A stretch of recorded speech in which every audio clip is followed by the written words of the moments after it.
Let's get more on the story now from Buxton in the UK with Derek Brower. He's a director at RS Energy Group.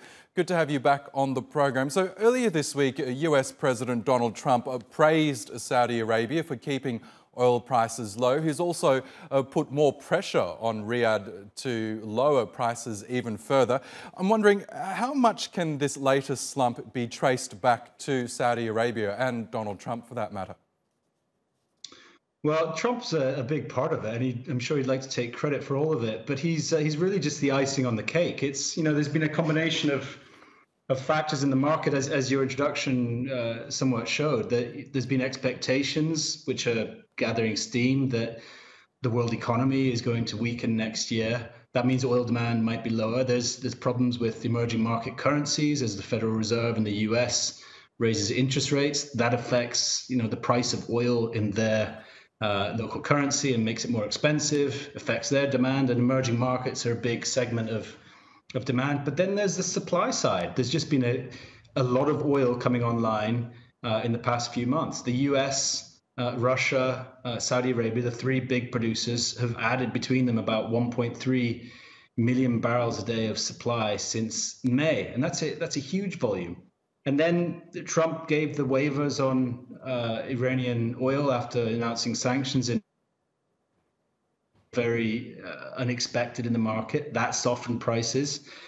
And then you have this relentless pressure, as you highlighted, on Saudi Arabia to keep prices down. It started ahead of the midterms because he wanted to get gasoline prices down, but it's continuing now. And Saudi Arabia's political weakness following the Khashoggi affair means that it needs the support of the US, and Trump seems keen to keep badgering them to keep oil prices down. So yes, he's a huge part of it.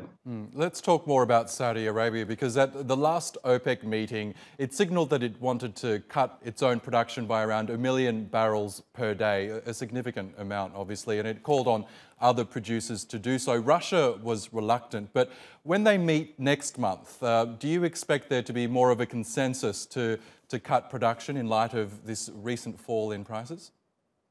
Well, OPEC's in a bit of danger of losing a bit of credibility here, because in April, Khalid al-Faleh, the energy minister of Saudi Arabia, and other OPEC ministers were saying that the cuts needed to go on through the end of the year.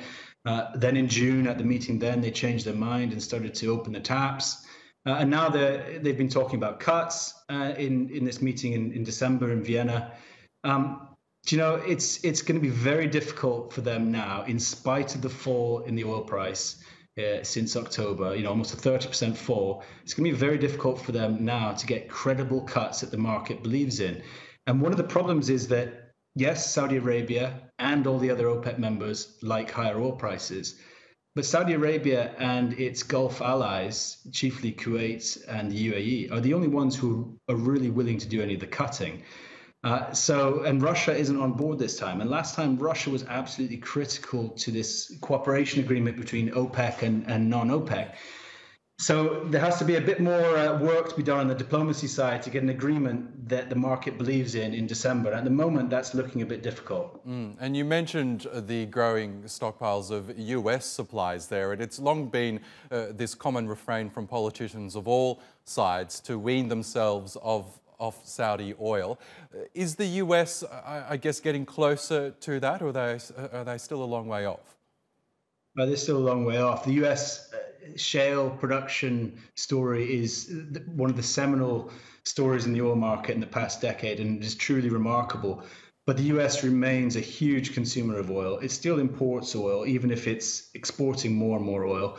And it's still part of a global market. So even if it technically achieved some kind of independence in that it produced all the oil that it consumed, or produced enough oil to match the amount it consumed, it would still be connected to the global market, still exposed to what happens in parts of the Middle East. It's still exposed to OPEC decisions, still exposed to slowdowns in China, and so on. Okay, Derek Brower, we will have to leave it there, but thank you again for your time.